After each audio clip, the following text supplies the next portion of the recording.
Hi guys, daily current affair में आपका स्वागत है। मैं हूं प्रदीप चौधरी और आपके लिए लेके आया हूं यूपीएससी के प्रोस्पेक्टिव के पूरे करंट अफेयर के पूरे क्वेश्चन आंसर।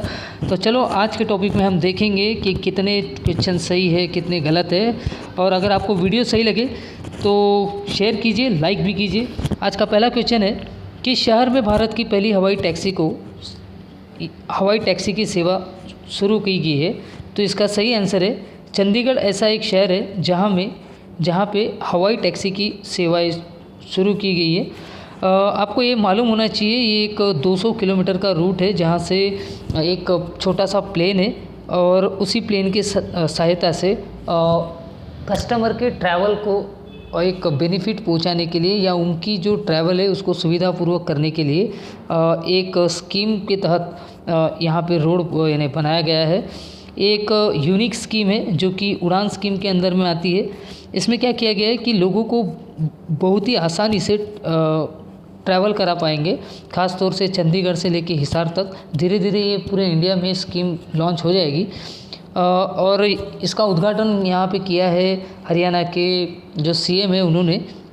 और ये सब ऑर्गेनाइज किया था एयर टैक्सी ने, जो कि एक स्टार्टअप है और इसकी शुरुआत की गई थी 2050 में। और इसका पूरा टोटल डिस्टेंस जो है वो 200 किलोमीटर के तहत है। अब आते हैं क्वेश्चन नंबर 2 में। 15 जनवरी 2021 को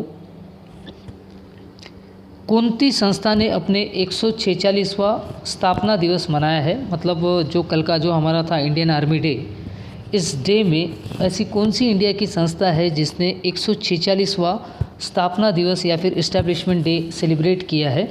तो ये सेलिब्रेट किया है हमारी इंडिया की जो मेट्रोलॉजिकल डिपार्टमेंट है, इन्होंने सेलिब्रेट किया है अपना 146 डेज़। तो ये हर दिन न्यूज़ में भी रहता है। आपको मालूम होना चाहिए कि इंडियन मेट्रोलॉजिकल डिपार्टमेंट क्या होता है। तो एक ब्रिटिश इंडिया के दौर में 1875 में इसकी इस्टेब्लिशमेंट हुई थी और आज इसको 146 ईयर पूरे हो गए हैं।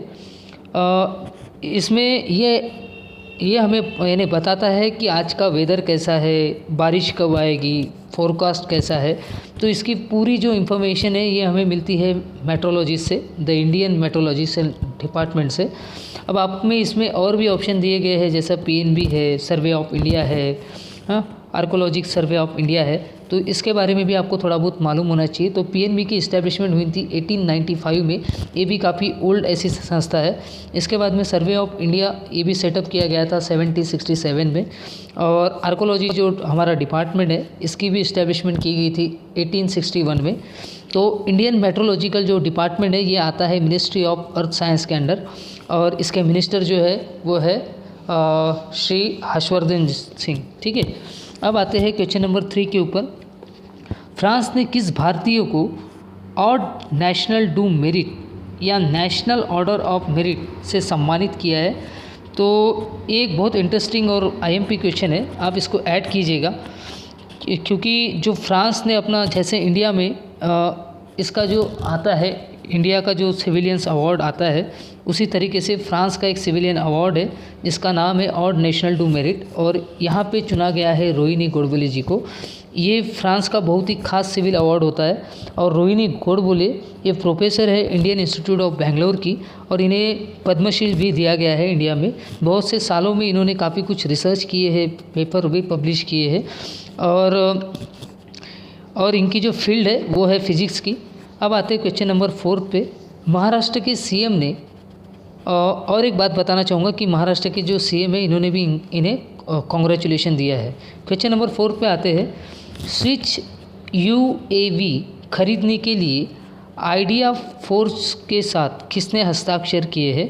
तो इसका सही आंसर है इंडियन आर्मी ने स्विच यूएवी खरीदने के लिए हस्ताक्षर किए। ठीक है, करीबन 20 मिलियन, मतलब इंडियन में अगर आप कन्वर्ट करो तो 145 करोड़ के करीब इसमें इन्वेस्ट किया जाएगा। ठीक है, अब आते हैं क्वेश्चन नंबर 5। क्वेश्चन नंबर 5 है आरटी मतलब रिस्पॉन्सिबिलिटी टूरिज़्म को इम्प्लीमेंट या फिर बढ़ावा देने के लिए किस राज्य ने केरल मॉडल या केरल से समझौता किया है?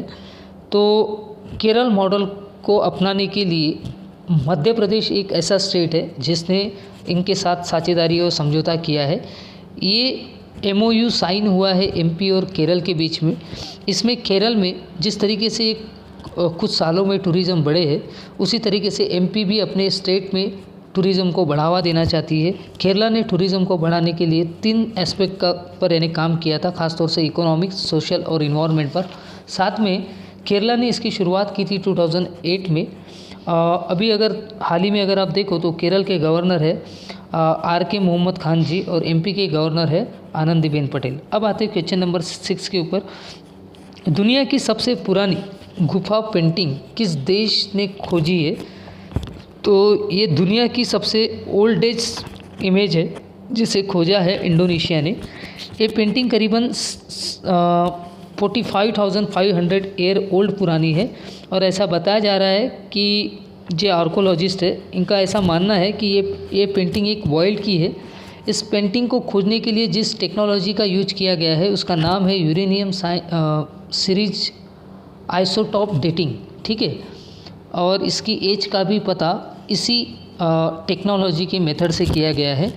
इंडोनेशिया की कैपिटल है जकार्ता, PM है यहाँ के जोको विडोडो, ठीक है। और इंडोनेशिया की पिक्चर आपको ये यहाँ पे दिख रही है, ठीक है। अब आता है question number 7। The population myth Islam it means the family planning and politics in India, जो कि एक पुस्तक का नाम है। इस पुस्तक के लेखक कौन है? तो इसका सही आंसर जो है वो है हमारे शहाबुद्दीन शुकूब कुरैशी जी। मैं आपको एक बात यहाँ बता दूँ कि शहाबुद्दीन शाकूब कुरैशी साहब जो है ये इंडिया के चीफ इलेक्शन कमिश्नर भी थे। 2008 और 2012 में इनकी नियुक्ति यहाँ पे की गई थी और इनके अंडर ही नेशनल वोटर डे सेलिब्रेट किया गया था, और जिसे हम सेलिब्रेट करते हैं हर साल 25 जनवरी को। इस किताब में इन्होंने ये जिक्र किया है, ये आर्गू किया है कि कई बार ऐसा होता है या किया जाता है कि मुस्लिम फैमिली को बहुत काफ़ी कुछ सुनाते हैं। ये फैमिली प्लानिंग का इनका काफ़ी इशू है। इन्होंने बताया है कि ऐसा कुछ इशू नहीं है।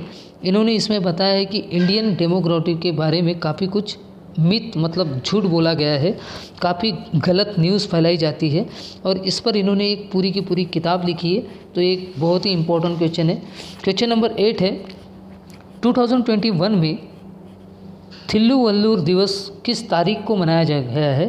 तो 2021 में थिल्लुवल्लुर दिवस ये 15 जनवरी को मनाया गया है। आपको एक चीज़ मालूम होना चाहिए कि थिरुवल्लुर एक तमिल रिस्पेक्टेड कवि है और इनका ही बर्थ एनिवर्सरी के रूप में हाल ही में हमने सेलिब्रेट किया है थिल्लुवल्लुर दिवस, ठीक है। इस पर PM मोदी ने भी एक ट्वीट भी की है और इन्होंने यहाँ पे कहा है कि आजकल के जो लोग हैं इन्होंने इनकी कविताएं सुननी चाहिए या पढ़नी चाहिए, ठीक है। तो इसी तरीके से आज का क्वेश्चन नंबर 9 को हम देख लेते हैं, ठीक है। क्वेश्चन नंबर 9 है हमारा। क्वेश्चन नंबर 9 है दिल्ली मेट्रो रेल एकेडमी की स्थापना किस वर्ष हुई थी, जिसने हाल ही में अत्याधुनिक सिमुलेटर भवन का उद्घाटन किया है? तो इसका सही आंसर है 2002। तो आपको एक चीज़ समझनी होगी कि दिल्ली मेट्रो रेलवे एकेडमी ये फाउंड की गई थी 2002 में, और आज तक न्यूज़ में इसलिए भी है क्योंकि इन्होंने इस्टेब्लिशमेंट की है अत्याधुनिक सिमुलेटर भवन, ठीक है। इसमें ध्यान रखिएगा कि नाम सिर्फ दिल्ली का है तो इसका मतलब ये नहीं है कि इसका रिलेशनशिप दिल्ली से होगा। पूरे भारत में जितने भी मेट्रो स्टेशन है इसके रिलेटेड जितनी भी ट्रेनिंग होती है, जितने भी सेमिनार होते हैं, जितने भी इनको एक्सपर्टीज़ चाहिए होते हैं, उन सभी की ट्रेनिंग इस दिल्ली मेट्रो एकेडमी से होती है। और इस पर DD नेशनल का भी एक आर्टिकल है जो कि छपा हुआ है, ठीक है। अब देखते हैं क्वेश्चन नंबर 10। किस सुप्रीम कोर्ट के बार एसोसिएशन के अध्यक्ष ने हाल ही में इस्तीफा दिया है? तो इसका सही आंसर है दुष्यंत गवेम ने हाल ही में इस्तीफा दिया है। अब सुप्रीम कोर्ट बार एसोसिएशन क्या है?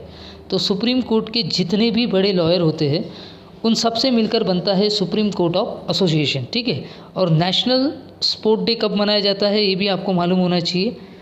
तो इसका सही आंसर आप मुझे नेक्स्ट वीडियो में या कमेंट में दीजिएगा। सुप्रीम कोर्ट ने जितने भी बड़े लॉयर होते हैं उन सब से मिलकर मिलता है सुप्रीम कोर्ट बार एसोसिएशन।